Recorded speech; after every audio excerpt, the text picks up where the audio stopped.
Welcome to the Explainer. So, let's talk about something that carries massive stakes for pretty much every major construction site operating under the EPA's 2022 Construction General Permit. We're talking about construction dewatering. Look, ensuring clear runoff isn't just about optics, right? Or keeping the neighbors happy. It is literally mandated by law. So today we're going to break down the exact step-by-step process for conducting turbidity benchmark monitoring so your site stays compliant and the surrounding environment stays clean. To get us started, let's look at how the EPA actually defines dewatering. Basically, it's draining accumulated stormwater or groundwater from building foundations, vaults, trenches, that kind of thing. And the central premise of the 2022 CGP rules is incredibly straightforward. If you pump it out, you have to monitor it. We're going to focus specifically on the strict monitoring rules that kick in the very moment you flip that pump switch. Okay, let's dive into this. We're following a clear compliance playbook today. We'll hit sensitive waters, equipment prep, daily sampling, benchmark exceedances, and wrap it all up with reporting. Section 1. Identifying sensitive receiving waters. Now, the very first macro question you got to ask yourself before rolling out the playbook is, do these strict daily monitoring rules actually apply to my specific job site? Because, hey, if you're just retaining water on site to evaporate, or maybe using it for dust control, these specific steps don't apply to you. But if you discharge off-site into what the EPA classifies as sensitive waters, then daily turbidity sampling is absolutely legally required. So what is a sensitive water? It's a receiving water that's either listed as impaired for sediment or designated as a Tier 2, Tier 2.5, or Tier 3 water for anti-degradation purposes. Let's build on that definition a bit. There are basically two distinct triggers here. On one hand, you have waters that are already damaged. These are the ones sitting on a state's 303D list for being impaired by sediment-related things like suspended solids or siltation. And then, on the other hand, you have the highly protected, totally pristine water bodies, those Tier 2, 2.5, and 3 waters that need strict anti-degradation preservation. Bottom line, if your discharge hits either of these, your site needs the daily monitoring we're about to discuss. Section 2. Equipment setup and prep. All right, now that we know we have to test our discharge, let's talk gear. This is the mandatory equipment you need physically on site and ready to rock before you pull a single drop of water from that trench. You can't just use any arbitrary tool, and you definitely can't just eyeball the water to guess how clear it is. No way. Your site needs a dedicated turbidity meter, and it absolutely must conform to an EPA-approved method under 40 CFR Part 136. A really common example of this is EPA Method 180.1. Before you go out and buy or rent a meter, you've got to verify with the manufacturer that it meets these exact EPA specs, because it has to report results in NTUs, or nephelometric turbidity units. So, what exactly is a cuvette? It's essentially a small, tube-like container made of clear material, usually glass or fused quartz. This little guy holds your water sample. Your turbidity meter is going to physically pass a beam of light right through the sample inside the cuvette to accurately measure the cloudiness, the turbidity, of the water.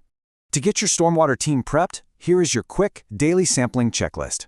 You absolutely must have your EPA-approved turbidity meter, fully calibrated according to the manufacturer's instructions, clean cuvettes, powder-free disposable gloves, gotta prevent that contamination, and finally, a clearly documented inspection and monitoring procedure written right into your site's SWPP.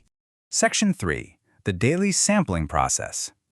With our gear ready, let's get our boots in the mud and talk about the physical act of grab sampling. And keep in mind, this is not a weekly chore. This sampling has to happen at least once every single day there is a dewatering discharge occurring at your site. Here are the crucial micro steps for taking a representative grab sample. First, always wear clean, disposable, powder-free gloves. Second, and hey, this is a real pro tip, when you transfer your sample into the cuvette, pour it carefully onto the interior wall of the glass. Third, wipe the outside of the cuvette clean with a tissue and give it a gentle agitation to disperse any solids. And finally, pop it into the meter to analyze. Now, why did I emphasize pouring so carefully onto the interior wall? Because air bubbles are your absolute worst enemy here. It's kind of surprising, but a simple air bubble trapped in your sample will actually scatter the light beam inside your meter, giving you an artificially high turbidity result. Basically, a bubble completely misrepresents your site's actual discharge quality, and it could send you scrambling to fix controls that aren't even broken. And this brings up a really common field problem. What if the water is just too shallow to scoop into a cuvette? If you're dealing with tricky shallow overland flow, the EPA actually provides a few approved methods to handle it. You can safely deepen a portion of an existing ditch to create a little pool for sampling. Or you can build small diversion bumps to concentrate that overland flow into a single deeper point. Just remember, if you have to disturb the earth to do this, make sure to line it with plastic so you don't accidentally add more sediment to your own sample. Section 4. Managing benchmark exceedances. Okay, this is the climax of our playbook. It's that critical moment of truth out in the field when you've done the test, the machine whirs, and the meter finally spits out a number. What do you actually do with that data? Well, I want to cement this number boldly in your mind. 50. 50 NTUs is the standard benchmark threshold for turbidity assigned by the EPA. Unless you've specifically requested and received EPA approval for a higher alternate benchmark based on your specific receiving water, 50 NTUs is the universal tripwire that triggers mandatory action. So, what if you pull a muddy, high turbidity sample that is just undoubtedly way above that 50 NTU mark? Well, we calculate the weekly average of your daily turbidity results. So the really critical question here is, what happens if your weekly average exceeds this benchmark? The absolute crucial point here is this. Inexceedance is not inherently a permit violation. I repeat, it's not a violation. The benchmark is just a trigger. It's telling you something is wrong with your controls. However, ignoring that trigger, meaning you failed to investigate, document, and implement a corrective action, now that is a direct, enforceable violation of your permit. If you do exceed that weekly average, here are your mandatory responses. First, figure out if your controls are ineffective and make changes to get that turbidity down. But you need to pay really close attention to this extreme rule.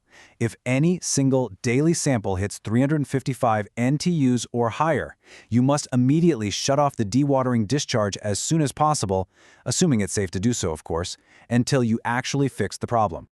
Section 5. Reporting and Documentation. Let's transition over to the administrative wrap-up. How do you take all these daily numbers and report them to the agency without creating a massive paperwork nightmare down the line? Well, the EPA has 4 strict monitoring quarters and reporting deadlines. Honestly, this is the perfect information to print out and tape right to the wall of your job site trailer. Notice that your reports are due no later than 30 days following the end of each monitoring quarter. So, for example, quarter 1 ends March 31st, which means your reporting deadline is April 30th. Do not miss these dates. You're going to submit your weekly average turbidity data using the EPA's electronic reporting tool, which is known as EPA CGP.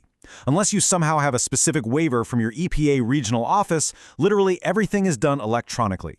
And here is a super vital detail. If there's a week or even an entire quarter with 0 dewatering discharge, you can't just skip the report. You have to explicitly indicate in the EPA CGP system that no discharge occurred. Now, beyond just submitting data to the EPA, you have some pretty strict on-site record-keeping duties too. For every single sample you take, you've got to log the exact date, time, and specific site location. You also need to record the name of the person doing the sampling, the exact turbidity meter model used, and the result rounded to the nearest whole number. Oh, and remember, you have to keep these records accessible for 3 full years after your permit is officially terminated, so definitely don't throw them out. To wrap this all up, let's summarize the primary philosophy behind the 2022 CGP dewatering rules. As the EPA states, a benchmark acts as a trigger to require corrective action to protect water quality. Look, monitoring isn't about proving absolute perfection every single second of the day. It's about paying close attention, knowing your numbers, and taking swift, decisive action the very moment your environmental controls fail. Which leaves us with this final thought for you. How confident are you in your site's dewatering playbook for tomorrow morning? Seriously, do you have the right meter? Does your whole team know about that 50 NTU limit? Take what you've learned in this explainer, go review your SWPP today, and ensure your site is completely prepared for its next discharge. Thanks for joining me on this explainer, and stay compliant out there.